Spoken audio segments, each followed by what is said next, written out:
sont marchés dans une ferme assurance de ce qui est destiné à toi. Que tu le reçois. Je dis bien que tu le reçois. Alors le thème de ce matin nous dit, avant de bâtir un foyer, bâtir un hôtel. Avant de bâtir un foyer, il faut bâtir un hôtel. Amen, alléluia. Amen, alléluia.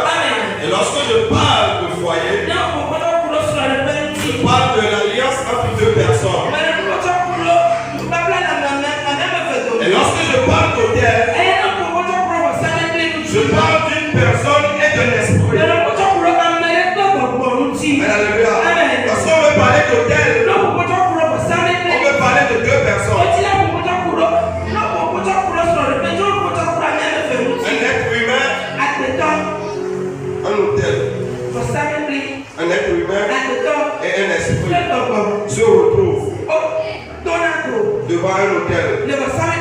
Dans un foyer, un homme et une femme se retrouvent sur un hôtel. Et cet hôtel est appelé le lit conjugal. Sur les bases. Amen. Donc ce matin, avant de construire le lit conjugal, tu dois savoir que tu dois bâtir premièrement un hôtel. Celui qui quitte d'un hôtel au foyer, c'est un foyer demeure. Et c'est un foyer porte de fruits. Amen, alléluia. Amen, alléluia. Bien-aimés dans le Seigneur, frères et sœurs, on construit toute une maison. Mais Jésus nous dit, dans Luc 6, verset 48, il dit, il est semblable à un homme qui bâtit une maison et qui a creusé profondément et a posé le fondement sur le roc. Amen, alléluia. Celui qui creuse et qui creuse encore avant de poser ses fondements, avant de poser les fondements de sa maison, quels que soient les vents qui vont souffler, quel que soit ce qui va arriver, cette personne aura toujours la victoire. Oh, je dis que tu auras la victoire. Alors nous allons lire quelque chose. Dans Somme 127, verset 1. Le psalme Bakbalé est à la fin de quand là vous pouvez entrer tout vivant. Somme 127, le verset 1. Somme 127, le verset 1.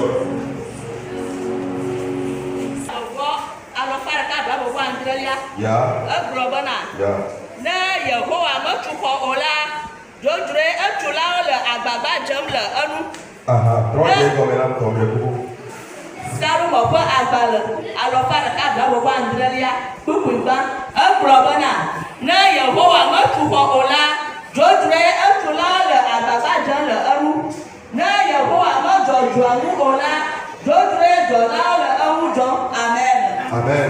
Psaume 127, verset 1. Si l'Éternel ne bâtit la maison, ceux qui la bâtissent travaillent en vain. Si l'Éternel ne garde la ville, ceux qui la gardent veillent en vain. Amen, alléluia. Amen. Le psalmiste nous dit ici, si l'Éternel ne bâtit pas la maison, ceux qui la bâtissent en vain. Or, qu'est-ce que le livre de Proverbes nous dit? La femme sage bâtit sa maison, mais les sensés le rabaissent. Alors je peux comprendre que celui qui a la capacité, celui qui a l'amabilité de construire la maison, ce n'est pas un homme, c'est la femme. Amen. L'homme est celui qui a l'architecture de la maison. Mais celui qui peut bâtir, c'est la femme. Alors lorsqu'on parle de la maison,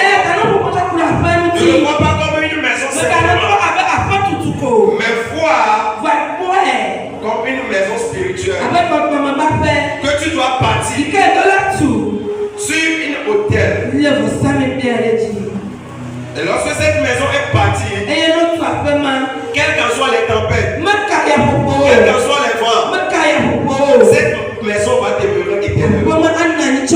Donc pour lequel je dis, si l'Éternel ne bâtit pas la maison, ceux qui la bâtissent la maison. Je parle de...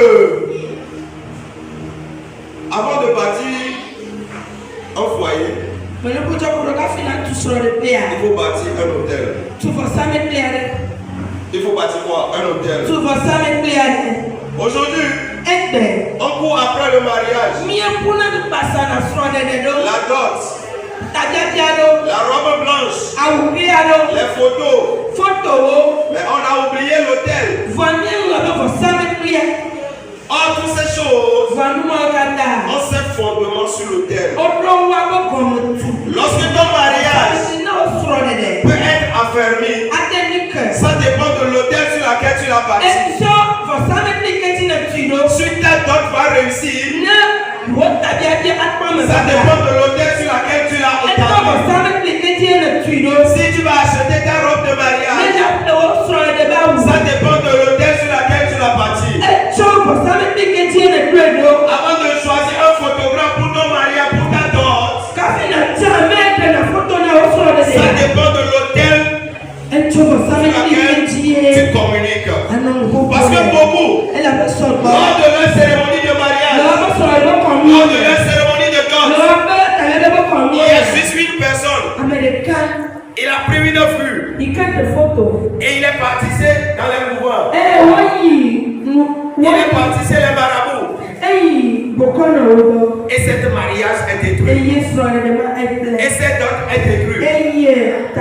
Mais je déclare au nom de Jésus, quelqu'un qui a pris ta photo de mariage, de dot, de fiançailles, et qui l'a déposé quelque part, et qui a semé la confusion, et qui a semé la division, je déclare au nom de Jésus, si l'âge de l'alliance, dont on n'a pas pu résister devant lui, que leur idole, leur fétiche, se taise à jamais. Le mariage, ou bien la dot, doit premièrement bâtir sur un autel. Lorsque le mariage est conçu sur un autel, quelles qu'en soient les choses qui vont arriver, le mariage là demeure. La dot là aura lieu. Je prophétise sur toi. Toi que ta dot traîne, ça fait des années. Que mon Dieu te surprend.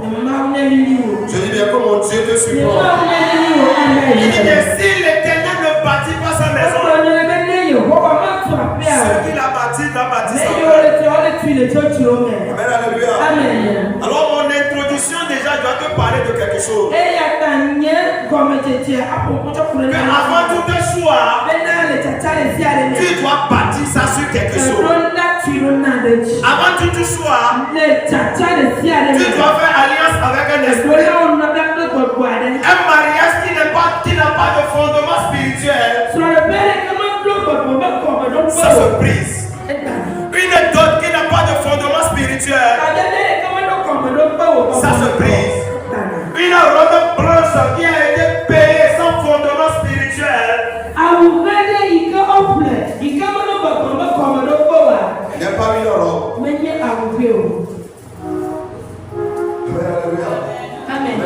Amen. Si l'Éternel ne bâtit pas la maison, ceux qui la bâtissent la bâtissent. Si l'Éternel ne garde pas la ville, ceux qui la gardent la gardent. Tu vas penser que tu as reçu une bonne éducation. Mais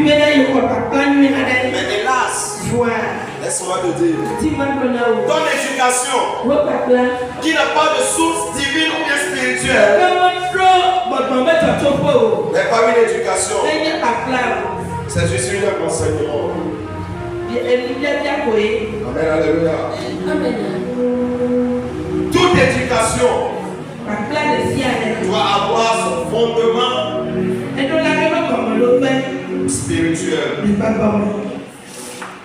Tu peux être bon, un gardien. Mais si ton gardiennage n'est pas divin, c'est en vain tu gardes la maison. Alors, deuxième point. Avant le mariage, la saison de l'hôtel personnel.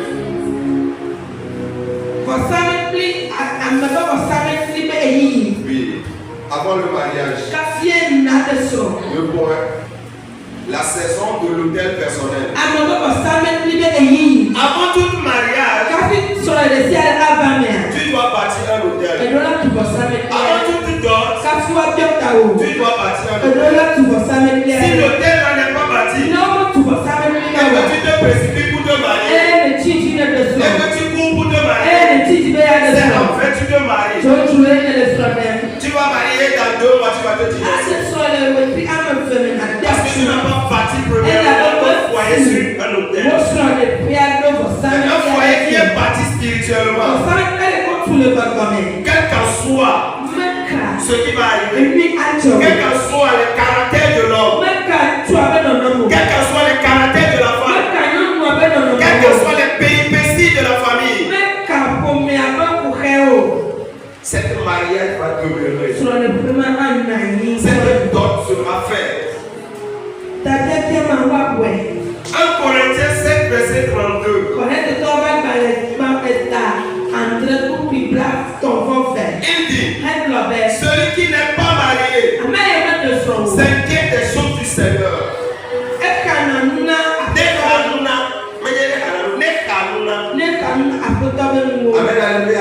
Celui qui n'est pas marié, que cette personne s'inquiète des choses du Seigneur.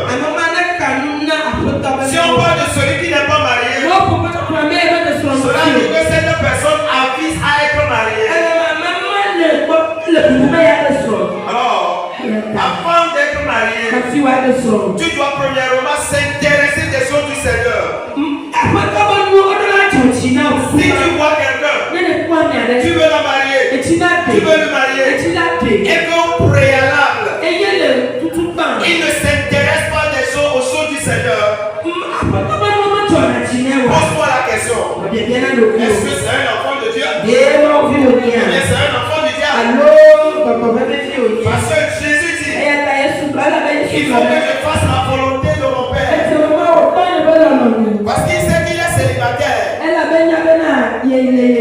Parce qu'il sait qu'il est célibataire.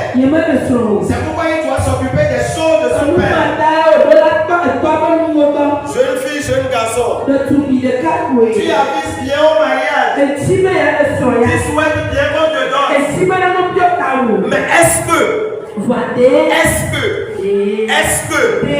tu prends soin des choses du Seigneur? Prends des choses du Seigneur. Prendre soin des choses du Seigneur. Avant de rentrer dans ton mariage, avant de rentrer dans ta dot, c'est bâtir un hôtel sur laquelle ton foyer sera établi. Quelqu'un qui ne prend pas soin des choses du Seigneur et souhaite se marier, il va bien se marier, elle va bien se marier, mais je te donne 2-3 ans.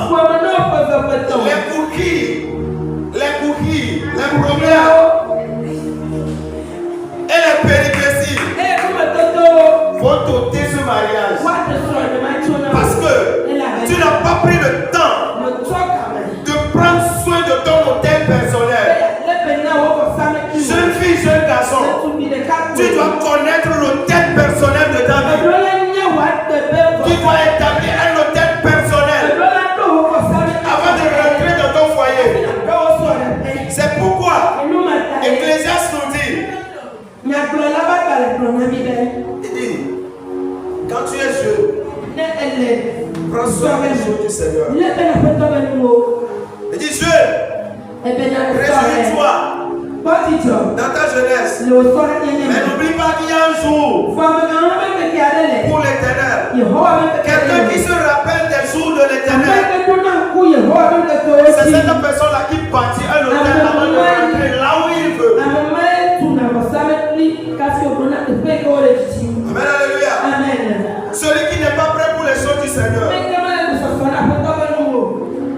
pas prêt pour le mariage. Amen, alléluia. Amen. Le célibat n'est pas une punition, mais c'est une préparation.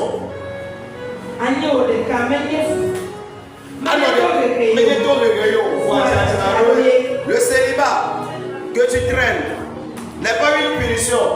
C'est une préparation. C'est une étape d'établir un hôtel sur laquelle ton foyer sera établi. Alors si ton célibat traîne, il faut savoir que tu dois bien te préparer. Tu dois bien poser les fondements. Tu dois bien poser les fondements. Parce que Lucas 6, verset 46, il dit de poser le fondement, de creuser encore, de creuser profondément. Un hôtel ne se bâtit pas d'ici. Bien sûr, tu peux voir l'hôtel là. Mais spirituellement, il est bâti avant d'être physique. Alors c'est comme ça que tu dois bâtir premièrement l'hôtel de ton foyer avant d'entrer dedans.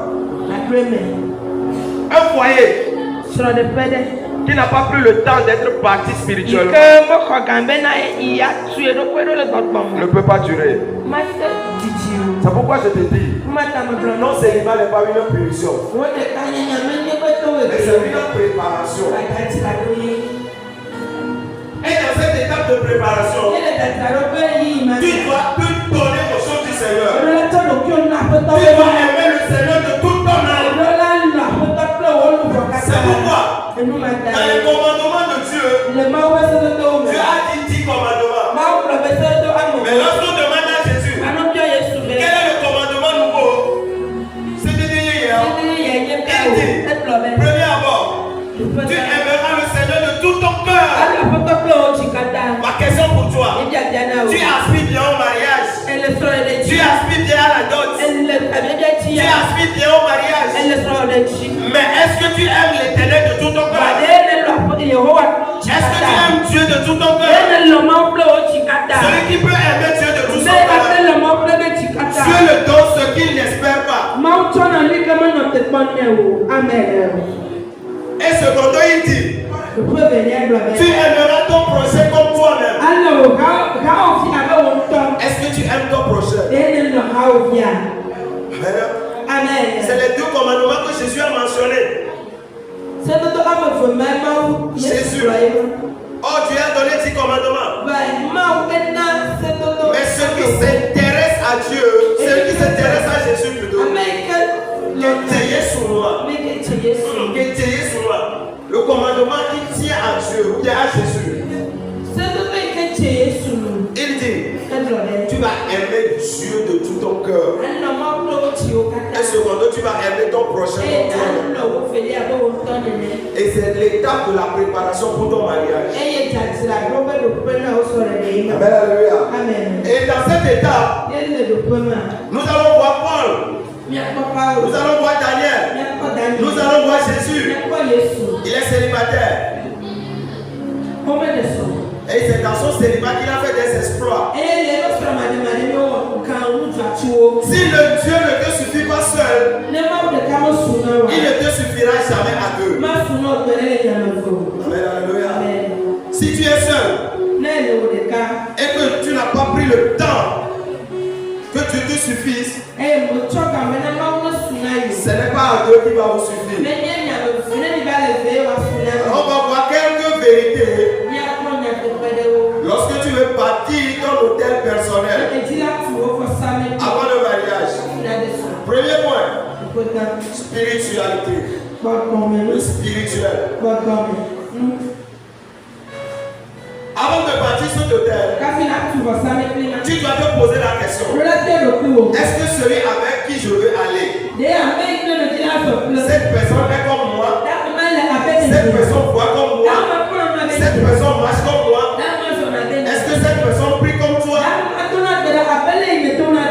Si cette personne ne peut pas te conduire à Dieu, il va te conduire loin de Dieu.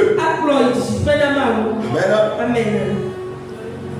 Dans l'étape de la préparation, pour entrer dans ton foyer, je parle de avant, pendant, après le mariage. Avant. Temps. Après. Je veux parler de tout ça ce matin. Mais pour le moment, je suis avant. C'est pourquoi toi qui es dans le foyer, tu ne te retrouves pas encore. Mais toi qui n'es pas encore marié, il faut faire l'effort de se retrouver. Parce que bientôt je vais arriver. Pendant le mariage, dans le mariage et après le mariage. Je dis, dans l'étape de la préparation, tu dois connaître la personne spirituellement. Sa provenance, tu dois le connaître. Sa maison, tu dois le connaître.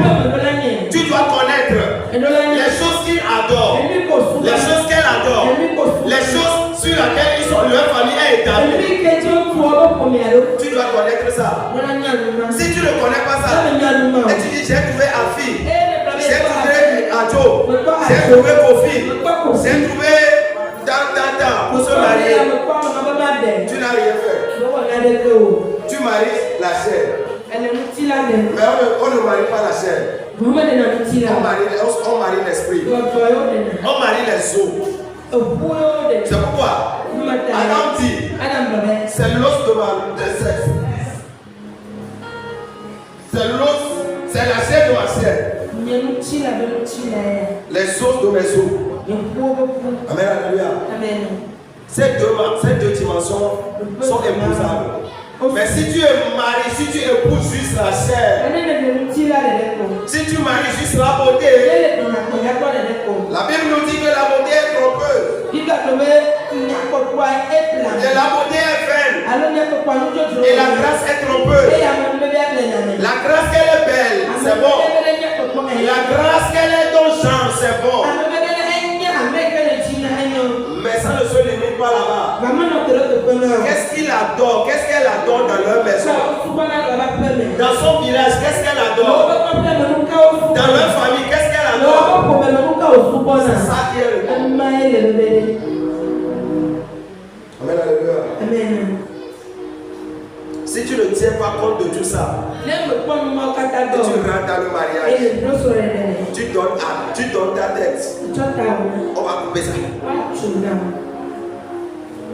Beaucoup de jeunes aujourd'hui on coupe le mariage sans connaître ses réalités.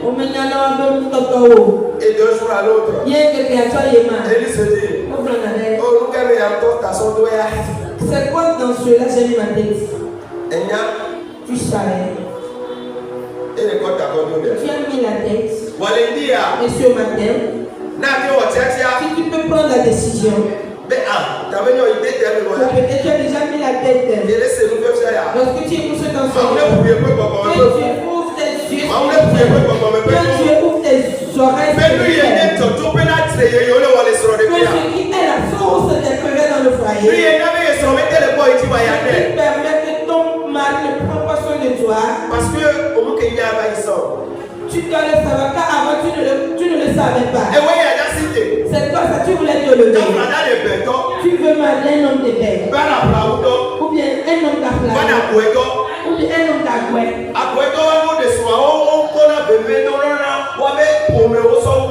Les hommes d'agouet, s'ils se marient, ils donnent l'importance à leur famille plus que leur femme. C'est toi ça qui t'es marié. Tu t'es marié, ces gens d'hommes, mais tu ne connais pas leur source spirituelle. Et ton mari s'intéresse à sa famille plus que toi. Tu dis chaque fois ils sont dans la famille. Ils font, mon frère, ma soeur, ma mère. Que je continue.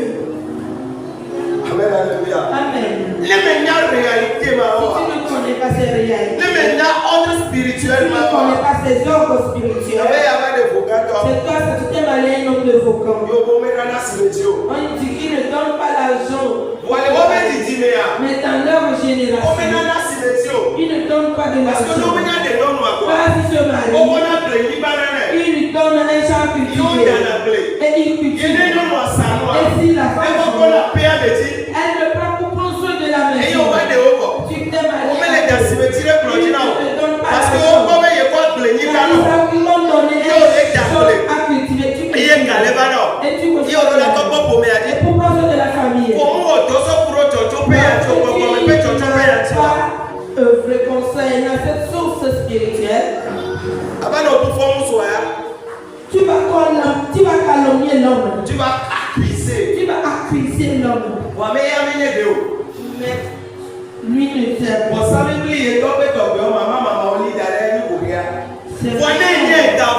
Mais si tu le connaissais avant, et tu œuvres comme si ces choses se passent, cela ne va plus t'embêter.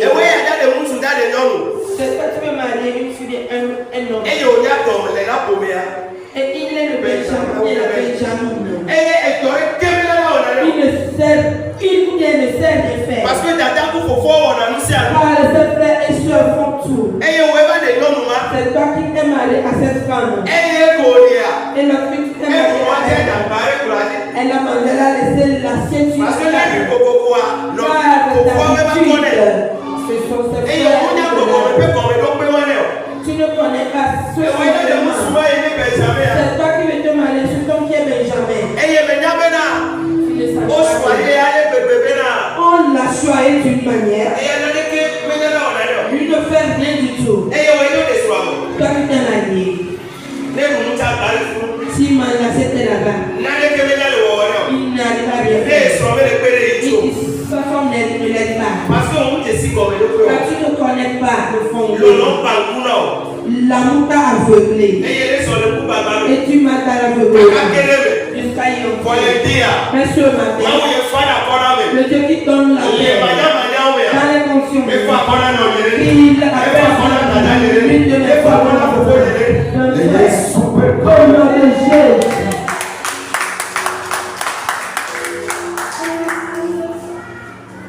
Deuxième point. Le caractère. Le caractère. Proverbe 22, verset 24. Tu dois regarder comment il traite sa mère. Comment il traite ses serveurs. Alléluia. Lorsque tu veux te marier, comment ton mari est ton fiancé parle vis-à-vis de ses soeurs.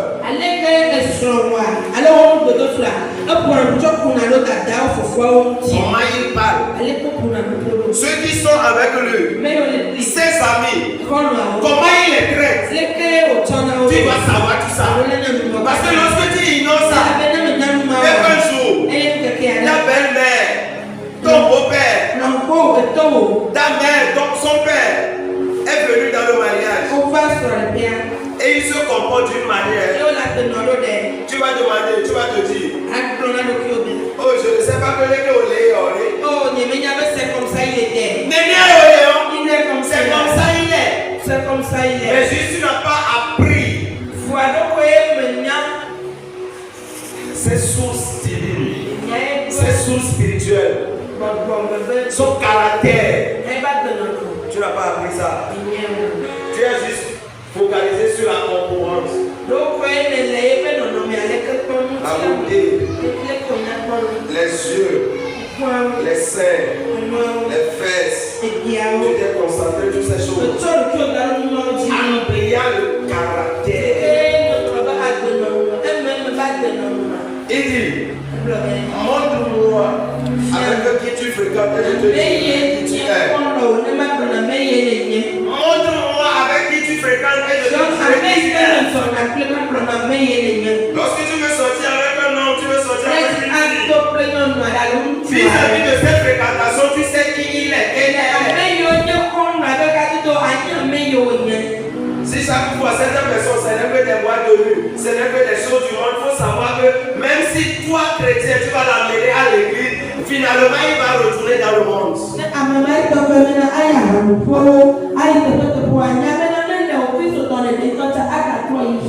Parce qu'il y a le Troisième point. La vision. La vision. Où allez-vous dans 10 ans? L'amour sans vision devient une prison. L'amour sans la vision, ce n'est pas de l'amour, c'est une prison. Où vous allez en 10 ans? Après votre mariage, quels sont vos plans? Quelles sont vos visions?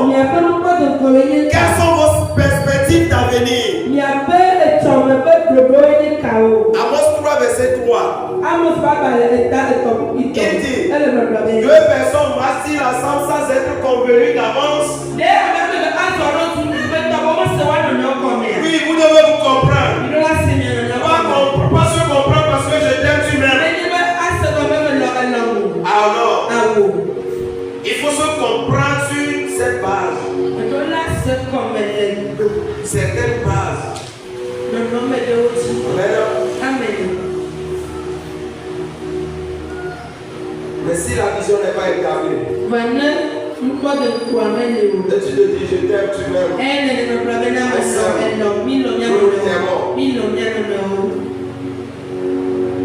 L'amour là, rien. L'amour là est une prison. Qu'est-ce que vous planifiez dans 5 ans pour vos enfants? Vous devez déterminer tout cela. La vision. La vision. Une fiançaille sans la vision est une fiançaille emprisonnée.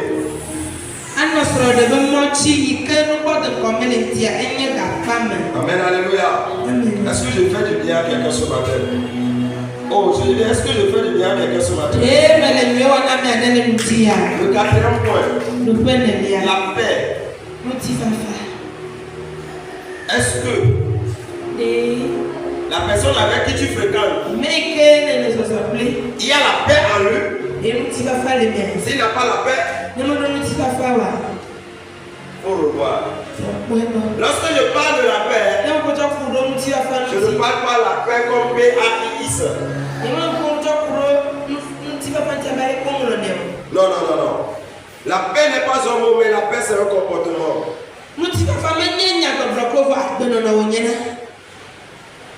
Comment cette personne endure sa colère? Est-ce qu'il arrive à pardonner facilement? Est-ce qu'il arrive à oublier des choses facilement? Tu dois connaître toutes ces choses. Que l'amour ne te rend pas aveugle. Que l'amour ne te rend pas aveugle. Je dis bien que l'amour ne te rend pas aveugle. Tout ce pourquoi tu dois battre.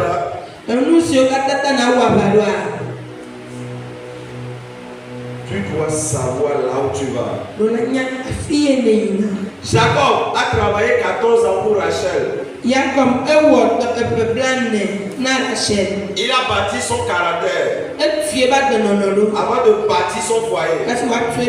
Il a vu qui Rachel est véritablement. C'est pourquoi lorsqu'il cherche Rachel, on lui a donné Léa. Il a dit non, je ne vais pas Léa. Parce qu'il sait que sa vision peut s'accomplir qu'avec Rachel. Toi tu traînes avec ce gars, tu traînes avec cette fille, on te dit ta destinée n'est pas là, tu penses que tu fais du mal. Laisse-moi te dire, on te cherche ton bien, on cherche ton avenir. Ta vision n'est pas avec lui, ta vision n'est pas avec elle. Comment elle s'intéresse des choses du Seigneur? Comment il s'intéresse des choses du Seigneur? C'est ça qui détermine là où elle veut aller. C'est ça qui détermine là où il veut aller avec toi.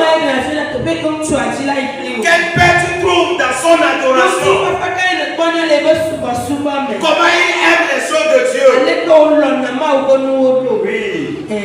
Jacob a vu les caractéristiques, les caractères de Rachel. Même s'il faut attendre 14 ans, je le ferai. Si tu trouves la personne idéale, même si c'est 30 ans, Même si c'est 30 ans. Tu vas espérer. Mais aujourd'hui, nous nous pressons. Je vais me marier. Je vais faire ceci. Sans connaître la personne. Et la personne cache ses réalités. C'est pourquoi je dis l'hypocrite. L'hypocrisie. Quel qu'en soit son degré, son niveau, un jour, ça sera dévoilé. Lorsque tu traînes avec un corps plus. Amen, alléluia.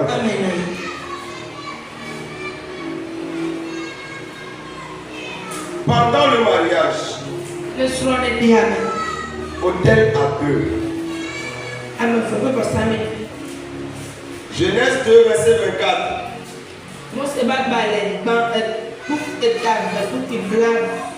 Il nous dit, l'homme quittera sa femme, l'homme quittera son père et sa femme et s'attachera à sa femme. Les trois verbes de l'alliance. Les trois verbes de l'alliance. Amen. Quitter. Quitter, ça signifie quoi? C'est de couper le cordon. Ta mère ne doit plus gérer ton foyer. Ton père ne doit plus veiller sur ton foyer. Ta soeur ne doit plus veiller sur ton foyer. Ton frère ne doit plus veiller sur ton foyer. Tu es le maître de ton foyer. Beaucoup aujourd'hui, ils se marient. Mais une discussion avec leur femme. Il dit, ma soeur n'est pas comme ça. Mon frère n'est pas comme ça. Pourquoi tu ne t'es pas marié à ta soeur? Pourquoi tu ne t'es pas marié à ta soeur? Et que tu la fasses, c'est la femme de tout tu as pris. Et c'est la fille de tu as pris. Tu dois couper les ponts. On dit quitte.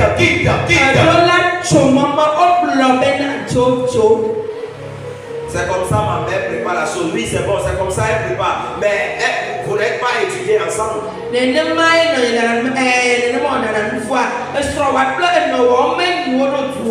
parle dans le mariage.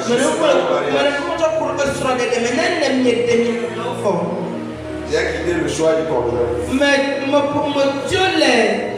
Maintenant, je suis au niveau de l'hôtel à deux. Le moment où vous deux vous allez partir un hôtel. Premièrement, c'est l'hôtel personnel. Dans le mariage, vous devez construire et le premier point, c'est de quitter la maison de ton père. C'est couper les liens avec ton père, avec ta mère. Ton père ne doit pas chaque fois. Ta mère ne doit pas chaque fois savoir les choses qui se passent dans le foyer. Lorsque tes idées arrivent là, chaque fois, les gens vont venir dans la maison avec un problème. Mais ils vont se poser la question. Et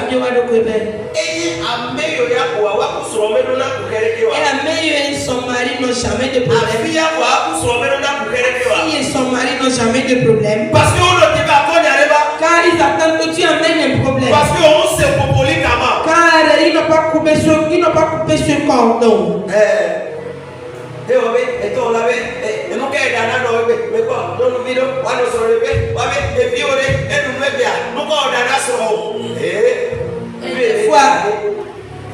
Elle est mariée, mais ses parents vont encore l'appeler pour lui demander qu'est-ce que ton mari, mais qu'est-ce que tes enfants ont mangé aujourd'hui?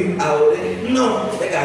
Ce n'est plus important ma maman. Ce n'est plus important mon père. Ma belle-mère, ce n'est plus important. Mon père, ce n'est plus important. Non. Ta fille, ton fils est déjà marié, il a quitté la maison. Qu'il le fasse avec sa conjointe. Des fois, les gens aillent loin jusqu'à dire comment ton mari te prend au lit. Il tue combien d'heures? Est-ce que ça te concerne? Je peux venir. Attacher.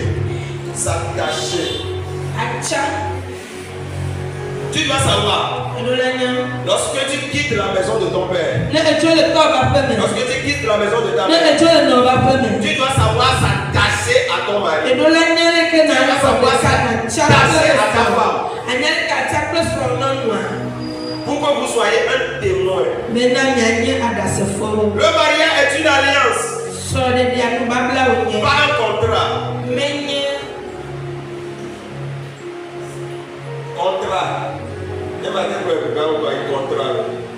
Contrat. C'est ça.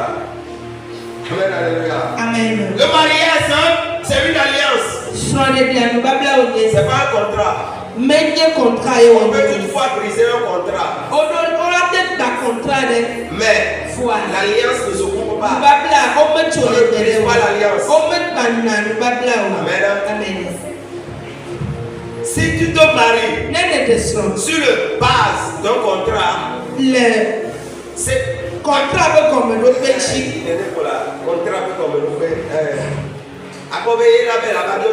Tu verras que ça qui fera que tu demanderas divorce. Mais si tu te maries sur une alliance, on ne peut jamais la briser. Les gens verront des querelles. Les gens verront des chemins pour venir. Mais jusqu'à ce qu'ils ne sachent. C'est vous, ça vous tenez les mains. N'est-ce pas ceux-là qui viennent de se quereller? Mais si le mariage est comme un contrat, tout de suite, vous allez re-signer. Il y aura rupture. Divorce. Parce que le contrat, il est à terme. Car le contrat est à terme. C'était comme si le fois on avait une causette avec quelqu'un. Il a dit, mon mari. Si tu voulais, toi et moi, on va se séparer, on va divorcer. Car il a vu le mariage comme un contrat, pas comme une alliance. Car elle ne veut pas se retenir 2 ans, bien 1 an, jusqu'à ce que l'homme ne revienne, qu'elle va commettre l'adultère.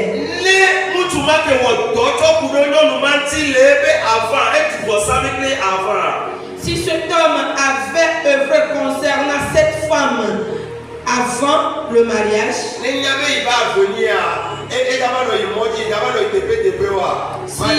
savait qu'il allait voyager, il n'allait pas le marier. Parce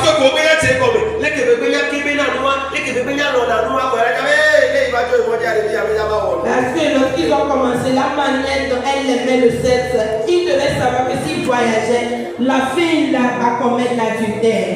S'attacher. Si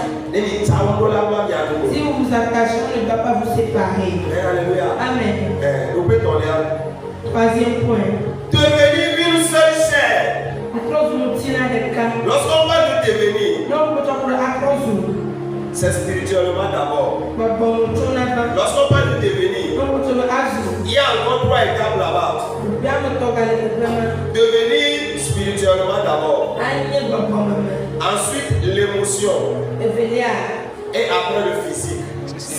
Lorsqu'on dit de devenir une chair, lorsqu'on dit de devenir une seule chair,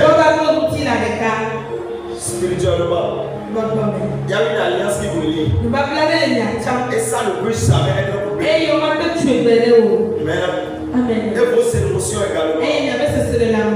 Maintenant le physique. Tout ça là dans une ordre.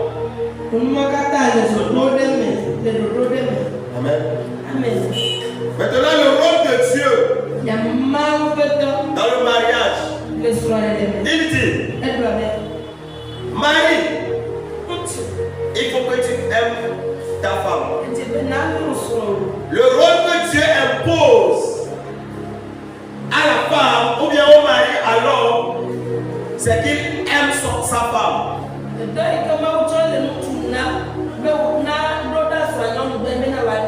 Amen. L'homme a le le droit d'aimer.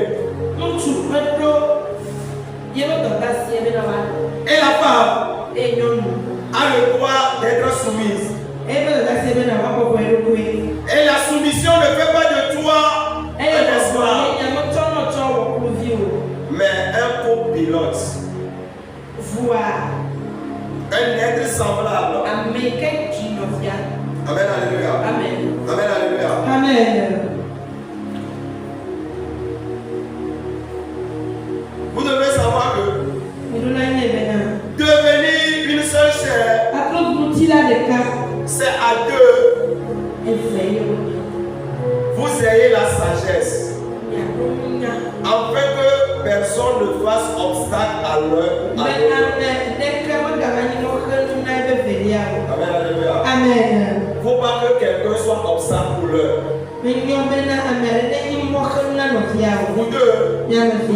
Vous devez marcher dans une sagesse. Il ne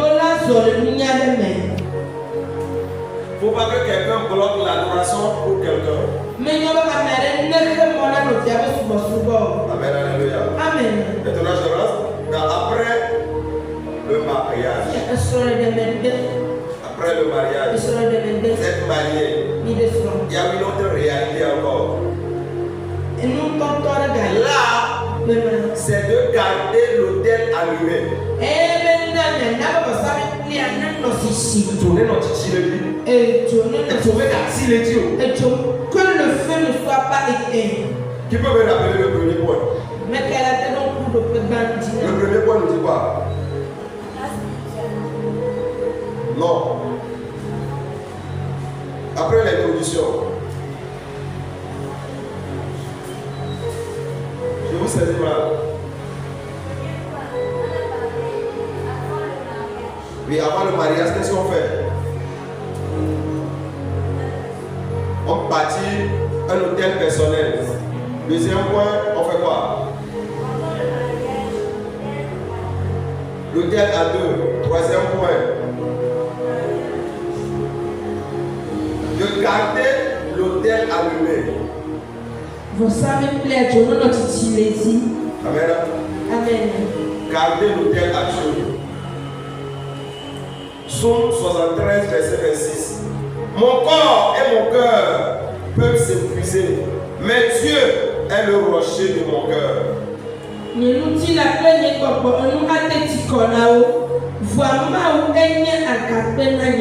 Amen, alléluia. Tout peut arriver dans le mariage. Mais il faut que l'amour, les sentiments avec laquelle vous avez débuté cela, pour vous rappeler de ces réalités.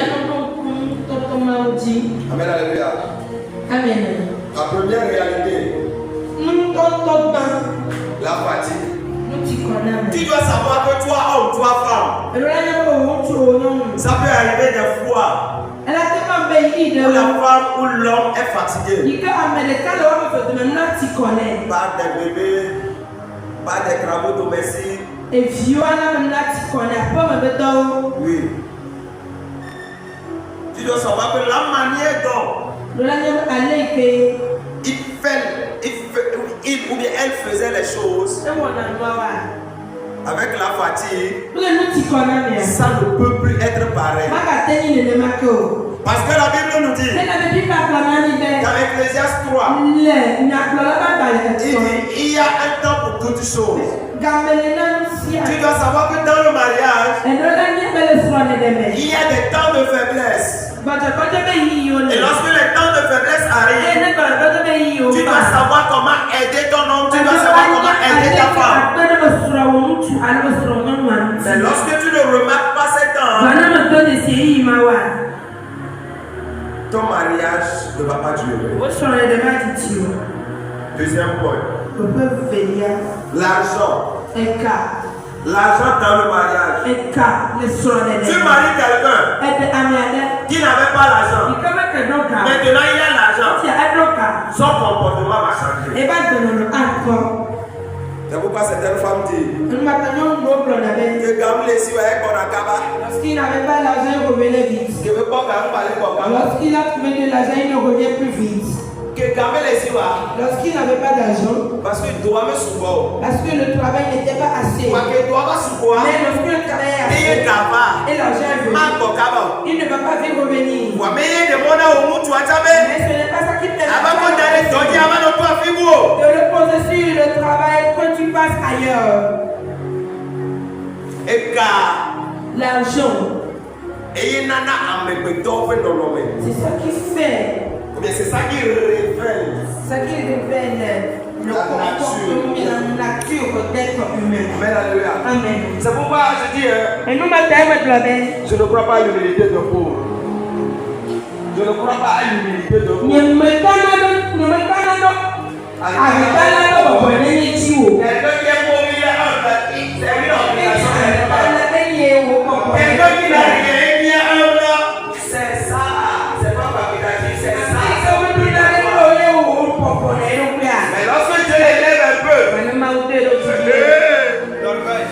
L'orgueil climatisé. Lorsque l'argent entre dans le foyer, lorsque toi femme, tu as plus d'argent que ton mari, ça ne fait pas de toi chef de la maison. Le mari demeure le chef. Ton homme demeure le chef. Quel que soit ton niveau financier, ton mari est ton mari. Ton mari est le chef. Et Jésus est le chef de nous tous. Mais alléluia. Amen. Acclame le Seigneur. L'argent, ça te donne une identité. et lorsque dans le mariage, tu ne sais pas comment gérer ou bien gérer votre finance, c'est toujours des problèmes. Amen. Dans 1 Timothée 5, verset 8, prends soin des tiens. La dette tue l'amour. Amen. Lorsque tu prêtes l'argent chez ton mari ou bien chez ta femme et que tu ne rembourses pas, il faut savoir que petit à petit ça tue l'amour. Amen. Parce que sur la deux caca le tue. Parce que le caca le tue. Voilà, tout l'india. Mais si tu dis ce matin, mais tu fais mal espoir. Vas-y payer la dette. Mais tu fais mal espoir. Vas-y le payer ta femme. Oh, Israël, Mario que Gaïs sont ouais, mais tout est lié. Prends son argent. Et puis ouais, mais tout est lié. C'est ton enfant, tu as de te prêter. Vas-y payer, vas-y rembourser. Donc non, mais et tu as aucun problème avec la vie et quand tu vas pour ton quoi. Oh oh. Vas-y payer, vas-y rembourser. Tout cas, le nom tu as prêté la dette à ton frère, tu as refusé de payer. Oh, il y a la couche non pour les légumes. C'est moi qui t'ai acheté les couches, c'est moi qui t'ai enlevé les couches lorsque tu étais enfant. Et tu as mis là, c'est moi qui essuyais les choses. C'est quand tu l'as moué, mais Gaël, tu es bien. Vas-y payer. Les premières valides. Que la famille soit stable. Alléluia. Amen. Amen. Alléluia. Amen. Les filles, tu veux pas encore une. Ce matin, je veux que Dieu t'amène à un niveau. Pour un point pour t'aider aujourd'hui. Je peux te donner à toi un aider. La routine. Contrôle tes pères. La routine. Contrôle tes pères. Nous des cas où on va passer à l'heure.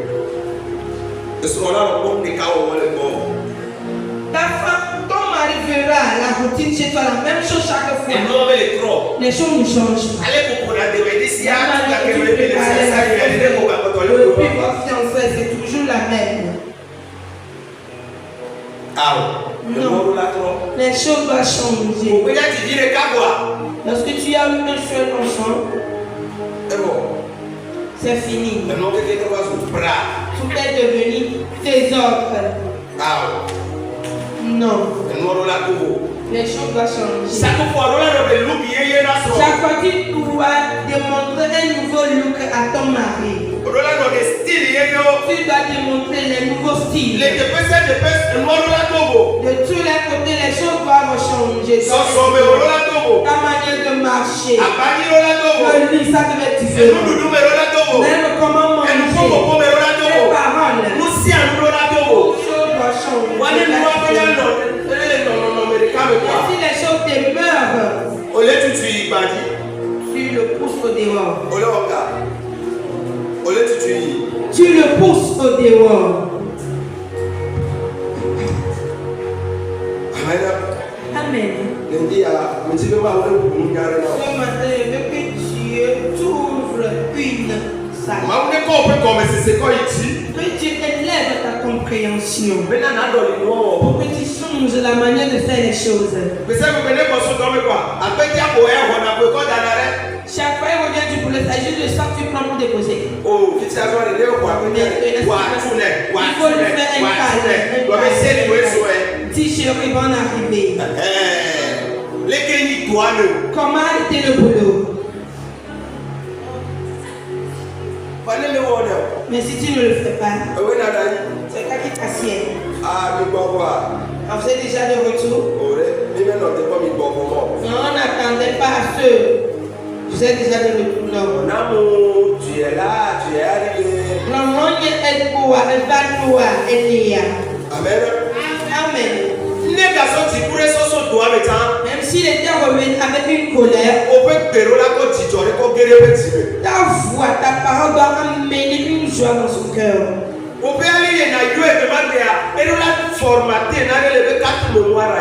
Ta manière de l'appeler en ce jour doit changer, doit formater quelque chose à 4 mémoires.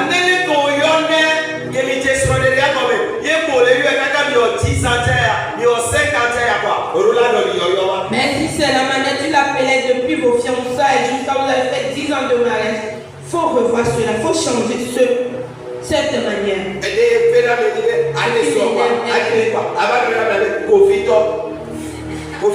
qui m'énerve, que tu te maries, tu as des enfants, tu l'appelles le profitant. Tu l'attribues le nom de vos enfants.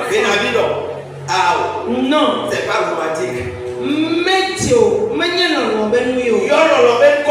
Appelle-lui avec les noms d'amour.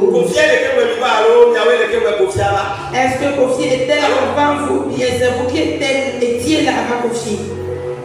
C'est même non. Maman, j'ai amen. Non.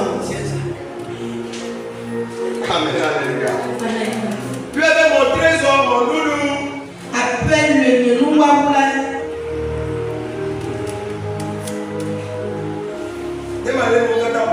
Pour résumer tout, tu vas savoir que avant de te marier, dans le mariage, pendant le mariage, après le mariage, cette chose tu dois l'établir sur un hôtel.